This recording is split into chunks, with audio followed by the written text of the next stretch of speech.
गांव की सकरी गलियों में एक छोटी सी झोपड़ी थी जहां राधा अपने माता पिता के साथ रहती थी। बापू खेतों में मजदूरी करते थे और अम्मा दूसरों के घर बर्तन मांजती थी।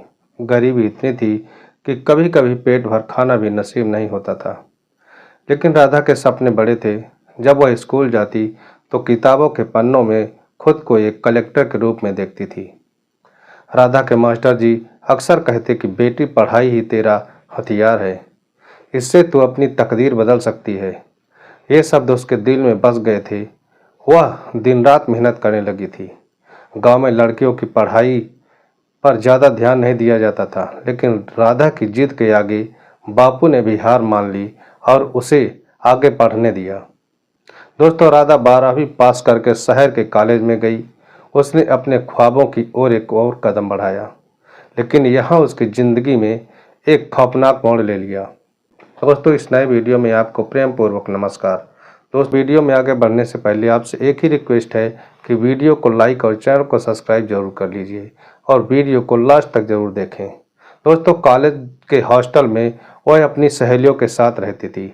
एक दिन जब वह देर शाम लाइब्रेरी से लौट रही थी, तभी कुछ बदमाशों ने उसे जबरदस्ती गाड़ी में खींच लिया। उसके होश उड़ गए। वह चीख रही थी, लेकिन कोई सुनने वाला वहां पर नहीं मौजूद था। वे लोग उसे एक सुनसान जगह पर ले गए और उसके साथ दरिंदगी की। वह दर्द से तड़प रही थी, लेकिन उन दरिंदों को कोई फर्क नहीं पड़ रहा था। सुबह जब उसे होश आया तो वह एक कूड़े के ढेर के पास पड़ी मिली थी। शरीर दर्द से टूट रहा था, आत्मा छलनी हो चुकी थी, लेकिन उसके मन में एक ही सवाल था, क्या अब मेरा सपना अधूरा रह जाएगा? राधा की हालत देखकर हॉस्पिटल वालों ने पुलिस को बुलाया। केस दर्ज हुआ, लेकिन समाज का रवैया जख्मों से भी ज्यादा दर्दनाक था। लोग आपस में फुसफुसाते, आंखें चुराते और उसे गंदी नजरों से देखते थे। हॉस्टल की कुछ लड़कियों ने उसे दोषी तक ठहरा दिया था। ये लड़की खुद ही लड़कों के साथ घूमती रही होगी, तभी तो ऐसा हुआ है। राधा को समझ आ गया था कि समाज को दोषियों से ज्यादा पीड़िता पर उंगली उठाने में मजा आता है। लेकिन दोस्तों, उसने हार मानने से इनकार कर दिया।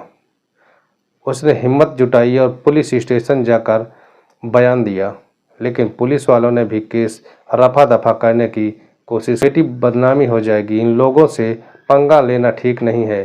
पर राधा अब कमजोर नहीं थी। उसने कोर्ट में केस लड़ने की ठान ली और मीडिया का सहारा लिया। मामला तूल पकड़ने लगा और दोषियों को गिरफ्तार किया गया। लेकिन असली जंग तो अब शुरू होने वाली थी।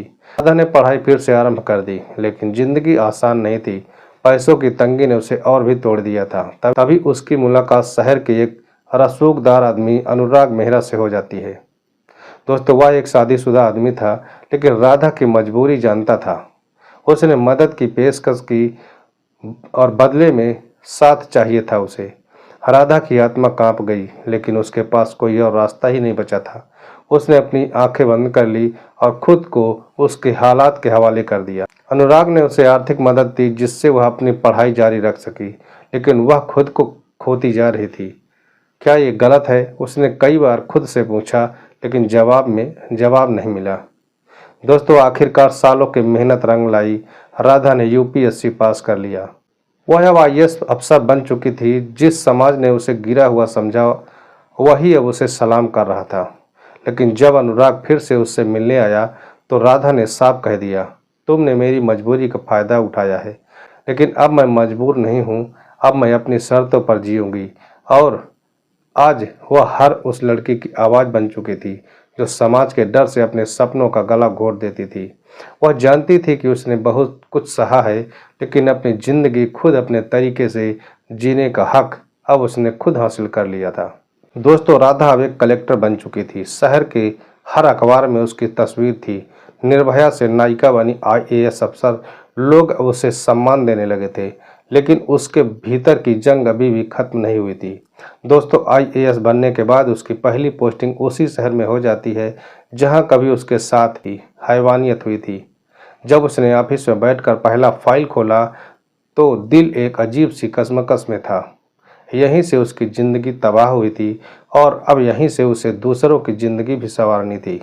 लेकिन जख्म कभी पूरी तरह से भरते नहीं हैं। दोस्तों, एक दिन ऑफिस में उसकी सेक्रेटरी ने बताया, मैडम, बाहर कोई अनुराग मेहरा आपसे मिलने आए हैं। राधा के हाथों में पकड़ी कलम थम सी गई। उसका अतीत उसके सामने खड़ा था। उसने खुद को संभाला और कहा, उन्हें अंदर भेजो। अनुराग अंदर आया, सफेद बाल, चेहरे पर झलकती थकान, लेकिन आंखों में वही पुरानी चाहत। अंदर आते ही अनुराग ने कहा, बधाई हो राधा, मैं जानता था कि तुम एक दिन बहुत आगे जाओगी। राधा ने बिना किसी भाव के उसे देखा। अब क्यों आए हो? उसकी आवाज़ ठंडी थी। बस तुम्हें देखने का मन किया। तुम तो जानती हो कि मैं हमेशा तुम्हारे साथ था। राधा हंस दी, मगर इस हंसी में भी दर्द था। जब मैं मजबूर थी तब तुम्हें मेरा दर्द नहीं दिखा। जब तुम्हारी जरूरत खत्म हो गई तो तुमने मुझसे रिश्ता भी खत्म कर लिया। अब क्यों यहाँ पर आए हो? अनुराग ने निगाहें झुका ली। उसे समझ आ गया कि अब राधा उसकी पकड़ में नहीं थी। मैंने तुम्हारी मदद की थी राधा। नहीं अनुराग, तुमने मेरा सौदा किया था। राधा ने उसे जाने का इशारा किया।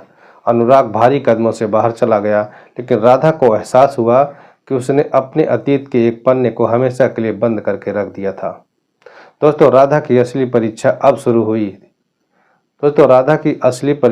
शुरू हुई थी। वह जानती थी कि सिस्टम में बैठे कई लोग अपराधियों को बचाने में लगे रहते हैं। एक दिन उसे पता चला कि उन दरिंदों में से 2 को जमानत पर रिहा कर दिया गया था। वे अब खुलेआम घूम रहे थे, वही पुराना रौब दिखाते हुए।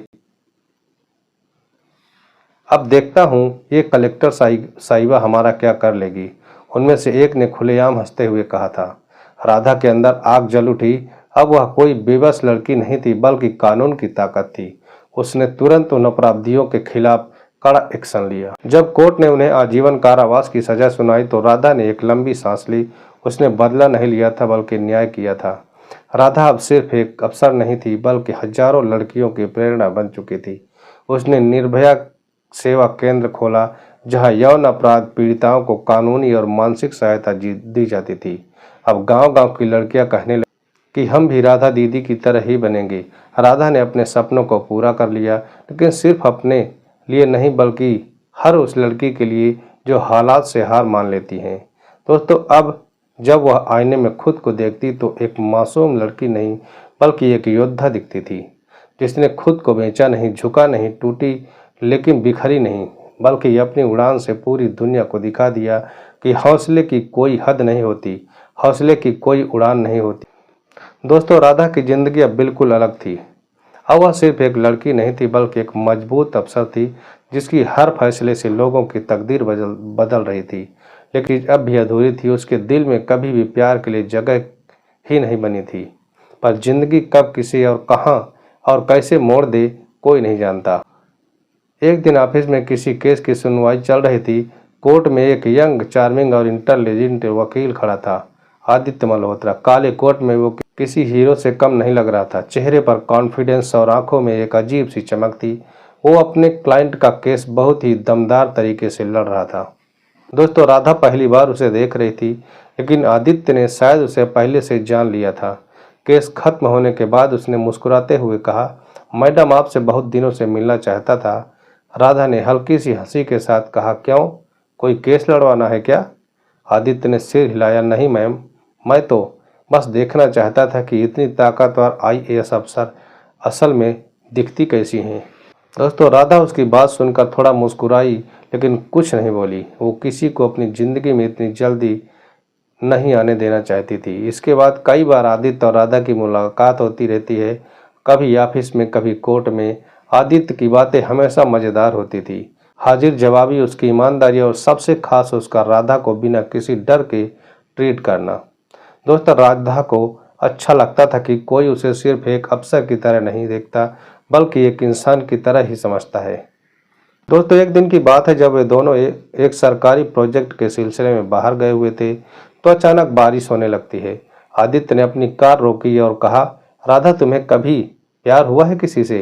राधा ने खामोशी से बाहर बारिश को देखा और धीरे से कहा, नहीं तो शायद मुझे कभी मौका ही नहीं मिला था। आदित्य ने हल्की हंसी में कहा, तुम्हारा नाम राधा है, पर अब तक कृष्ण से नहीं मिली। राधा ने पहली बार उसकी तरफ देखा। आदित्य की आंखों में कुछ और था, कोई गहरी सच्चाई, कोई अनकही बात। क्या ये प्यार था? अब राधा को आदित्य के मैसेज का इंतजार रहने लगा था। अगर वो दिन भर बिजी भी होती तब भी रात में उसके मैसेज पढ़कर मुस्कुरा दिया करती थी। फिर एक दिन आदित्य ने अचानक कहा, राधा शादी करोगी मुझसे?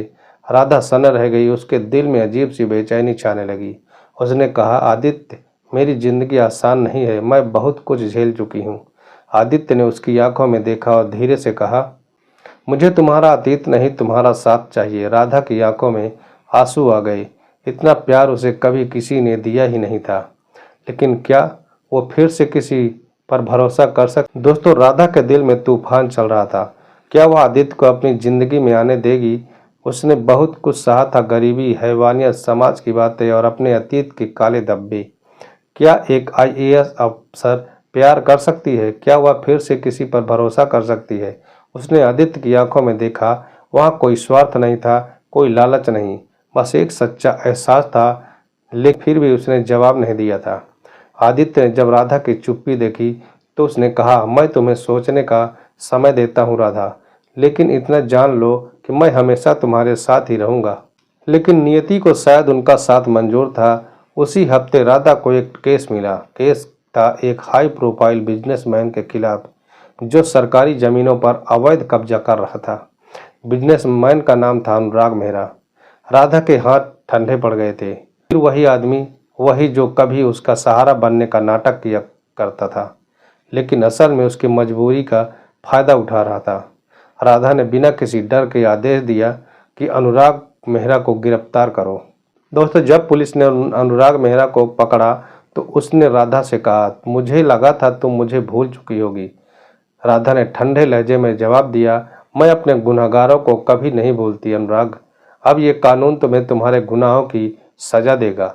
यह पहली बार था जब राधा को लगा कि उसने अपने अतीत के एक बड़े डर को खत्म कर दिया है। अब उसे अपना जवाब पता था। उसने अपने सारे डर, अपने सारे जख्मों को पीछे छोड़ दिया था। उसने खुद को पहली बार बिना किसी बोझ के देखा था। शाम आदित्य ऑफिस के बाहर खड़ा था। उसने राधा को देखते ही कहा, फैसला हो गया मैडम? राधा मुस्कुराई, हाँ, लेकिन मैं सिर्फ शादी के लिए हाँ नहीं कर रही हूँ।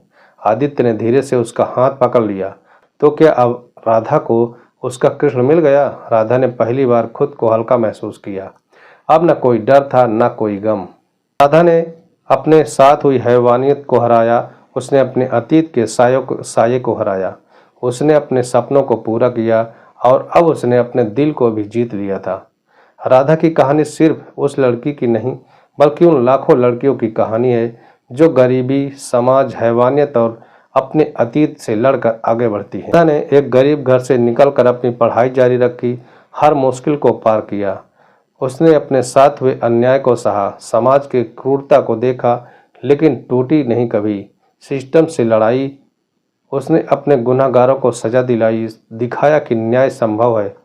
उसने यह भी सीखा कि हर रिश्ता स्वार्थी नहीं होता। आदित्य की सच्ची मोहब्बत ने उसे फिर से प्यार और भरोसे का मतलब सिखाया। उसने खुद को अपने अतीत से आज़ाद किया और एक नई जिंदगी की शुरुआत की। दोस्तों, इस कहानी का संदेश साफ है कि हालात कितने भी बुरे क्यों ना हो, अगर हौसला और मेहनत हो तो जिंदगी को अपनी शर्तों पर जिया जा सकता है। राधा की उड़ान सिर्फ उसकी नहीं, बल्कि उस हर लड़की की जीत है जो खुद पर विश्वास रखती है। दोस्तों, इस कहानी को सुनाने का उद्देश्य किसी को परेशान करना नहीं, किसी का दिल दुखाना नहीं, बल्कि आपको जागरूक करना है, आपको सचेत करना है। दोस्तों, आपको ये वीडियो कैसी लगी कमेंट में अपनी राय हमें ज़रूर बताएं। और अभी तक हमारे चैनल को सब्सक्राइब नहीं किए हैं तो वीडियो को लाइक कर दीजिए और हमारे चैनल को सब्सक्राइब कर लीजिए। दोस्तों, मिलते हैं अगले नए वीडियो में, तब तक के लिए धन्यवाद।